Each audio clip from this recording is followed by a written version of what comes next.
Greetings, everyone. I'm Cordell Davenport, and I wanted to make this video to talk about how to increase the net operating income for apartments. And if any of you know about apartments, you already know that the NOI determines the value of an apartment building. So how do you do that? Well, you can lower the expenses and increase the revenue. Now, I'm not going to go into the various ways on how to do that, but in this video, I'm just focusing on one, and that is short-term rentals. So anything below 29 days and less is considered short-term rentals. I have this company that you see right here, Fetch Cash Flow. Check me out. And what we do is we specialize in partnering with landlords, investors, second homeowners, and we retrieve more cash flow. We bring less stress, happy guests, for you, and probably for those of you that may know that want to get into this business of increasing cash flow, because it really does wonders when it comes to making an increased cash flow return. Check out the website, you learn a lot more about that, but let's get to the business. And I'll try to go slow because it took a while for me to wrap my head around how do I approach this and how do I make people see what I see. But I think I got it. And let's go into it. Let me show you. But first off, let's talk about who stays at short-term rentals. So of course, these are Airbnb, verbal vacation rental by owner. And there's another one called Furnish Finder. And typically that's for traveling nurses or medical staff. And for those persons, they look to stay 30 to 120 days. But as I mentioned, I'm just focusing on a short-term stays, like 29 days or less. So here's a list. Vacationers that want to stay in the community versus staying at a hotel. Most likely, you probably stayed at an Airbnb or whatever, but why did you do so? Is it because of the location? Well, it could be a variety of different reasons. It may have some different types of amenities. You could be on the beach, you could be in the city, be in the mountains. So there's a variety of different reasons, but it could be a vacation. Drive somewhere 2 hours away from your home, hop on a plane, get off. Variety of reasons, right? Another reason is corporate employees. Once upon a time, I worked at a hospital and I traveled through Northern California implementing electronic medical software. And whenever we stayed at 50 miles and above, they will pay for us to go in corporate housing. And this is basically an apartment. So like Monday through Friday, you can stay in an apartment free. You don't have to pay anything. College staff who are visiting temporarily. It can be some type of academic professor who's there for a quarter or whatever. It could be a variety of different reasons, right? Talked about medical staff, people looking to relocate. Sometimes it'd be a person who says, you know what, I want to sell my property, but if I don't have nowhere to go. So how can I sell it if I have nowhere to go? Well, they can stay in an Airbnb, short-term rental. Sometimes people's homes get burned down, or they need renovation. They don't want to be in the house when renovation is taking place. Stay in a short-term rental. Hospitality. Now, your existing property manager, they don't really do hospitality. It's not their business. They're not doing this at all. It's the landlord business that they focus on, and the operations from a traditional property management company, an Airbnb property management company like what I have, totally different. Like baseball and cricket, they look the same, but it's totally different. And I once even with a partner of mine, we tried to buy an apartment building, but the vision was to dedicate some units to short-term rentals, and they says, oh, we don't do that. We only do long-term. So there's a lot of property management companies don't even have the tools. They don't know the variety of ways to maximize the listings. And there's a lot of different moving parts, put it that way. And for me personally, I learned the business by investing in myself and got it in the mastermind and learned from multiple people throughout the nation that's doing it. So that's why I'm speaking. I already have a background in real estate. I have apartments. a website called smallapartmentsinvestors.com. You can check me out. So you know, when you go there, you know what I'm talking about. You can see I know what I'm talking about. Now, just as I had a vision of just dedicating a few units to short-term rentals, like on Airbnb, that's what I'm proposing to you.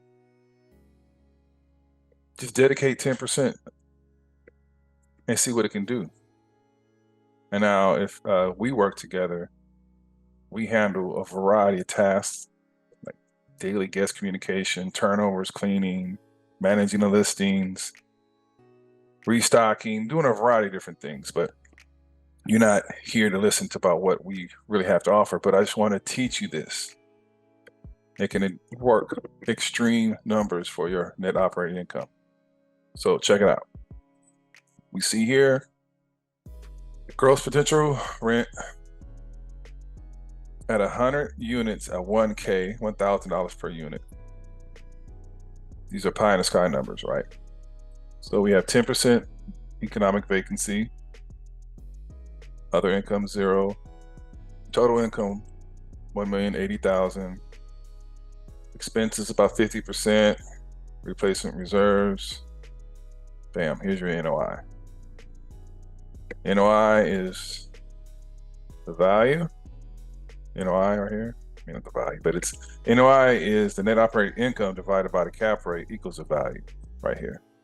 So in this example, if these numbers were true within the rent roll and the profit and loss statement, T12 and so forth, that's what the value is.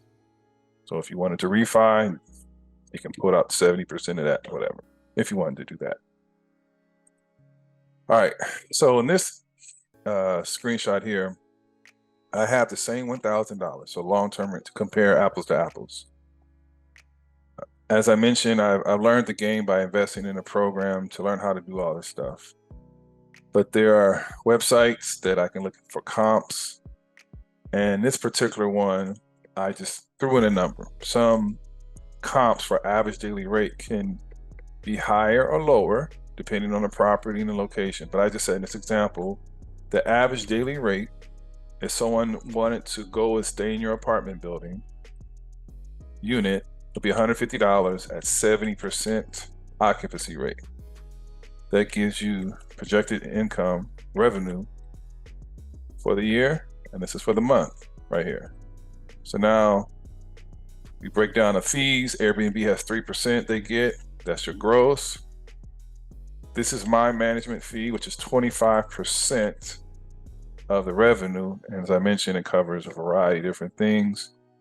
And here, short-term expenses. These can be, well, okay, you may have to pay for Wi-Fi, electricity. Basically, it's a fully furnished property that you have to come up with. So there is some other time expenses. You have to pay taxes to the city. Most likely you have to pay for a permit.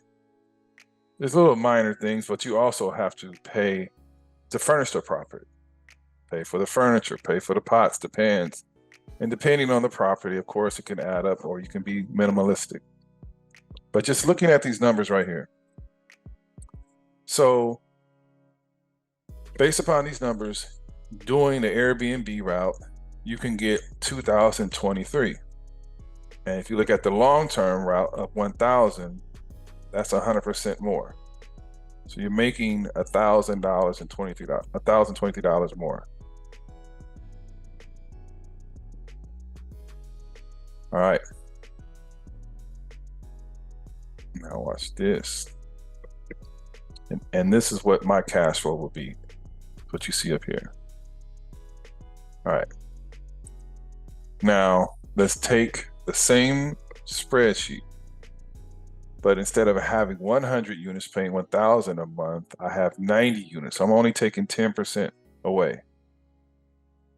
And with that 10%, instead of having it under gross potential, I have it under other income. So this 2023, that came from right here on cash flow. Okay. Times that by 10, times that by 12. That gives you 242,760 under other income. Same percentage of expenses, replacement reserves. But look at that. Now we have 530,000 in NOI.